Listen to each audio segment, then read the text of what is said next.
এই মাদ্রাসা ছেলেটার সাথে নারী ও শিশু নির্যাতন দমন আইনের 10 ধারার অপরাধ সংঘটিত হয়েছে। ভিকটিমের নাম হলো আবু রায়হান, 12 বছর। আর এটা ঘটনাস্থল হলো পুরাতন চরিকুল, নন্দলালপুর, কুমারখালী থানাধীন।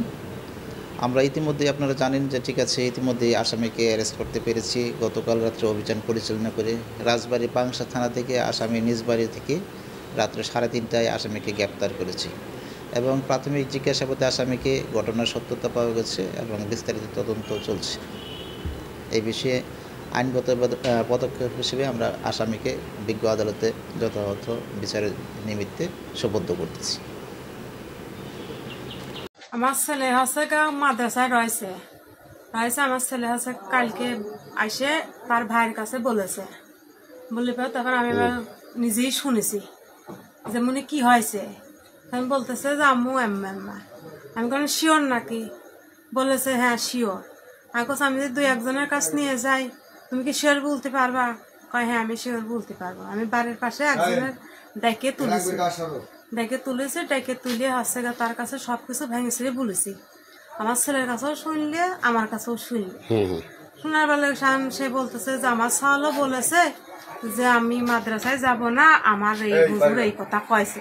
তারপরে বললো যে হচ্ছে তোমার ছেলের কি করেছে? আমি বললাম এম্মা পেশান কছে কি, তাহলে আমি কয়েকজন লোক ডাকতেছি, ডেকে হচ্ছে আমি এই বিচার করব। আমি যেমন শুনলাম সামনে ভাবলাম যে আমি তো আমার গাড়ি তো সেই কাপা যে এতটুকু মানুষ, ছোট মানুষের সাথে এতখানি খারাপ ব্যবহার করেছে হুজুর মানুষ। তো আমি এই কথা করলাম, করার পরে আমার সালু কাছে আম্মু আমি আর মাদ্রাসায় পড়বো না, আমি অন্য মাদ্রাসায় পড়বো, আমি এই হুজুরের কাছে যাবো না। হুজুরের মাথায় আমি পেপোল্টের পাতা না কিছু পাতা মাথায় দিচ্ছিলাম, পরে হলে হুজুর ঘর হয়ে টুল দিয়ে আটকা দিয়া আশা দিয়ে পরে হলে আমি পাতা শেষ আসবো, তখন হুজুর আমার হাত ধরে টেনি করেছে। হুজুর প্রথমে বসতে কয়েছিল, বসিয়া কয়ে চোখ বন্ধ করতে, চোখ বন্ধ করেছে, পরে হা করতে কয়েছে, গাল হা করেছে, পরে হুজুরের এক হলে আমার গালের ভিতরে গেছে।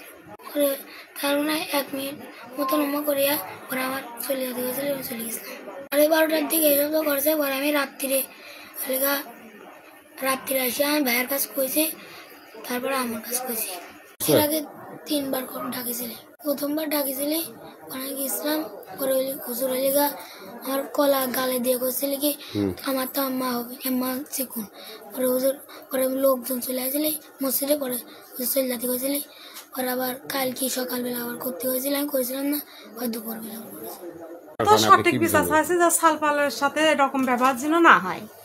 আমি তো তাই বলতেছি যে ধরেন সালপালের আমরা অন্য অন্য মাদ্রাসায় দেব শিক্ষা হওয়ার জন্য, কিন্তু সালপালের সাথে যদি এরকম দুর্ঘটনা ঘটে তাহলে সালপালের আমরা ভরসা পাবো কি করে? সালপালের শিক্ষা দিবি কিভাবে আর সালপাল শিক্ষা হবি কিভাবে? যে আমার ছেলে আছে, আপনার ছেলে আছে, আর একজনের ছেলে আছে, কারণ যদি এইরকম যদি কোনো দুর্ঘটনা ঘটে তাহলে কি আমরা আশা পাবো না ভরসা পাবো?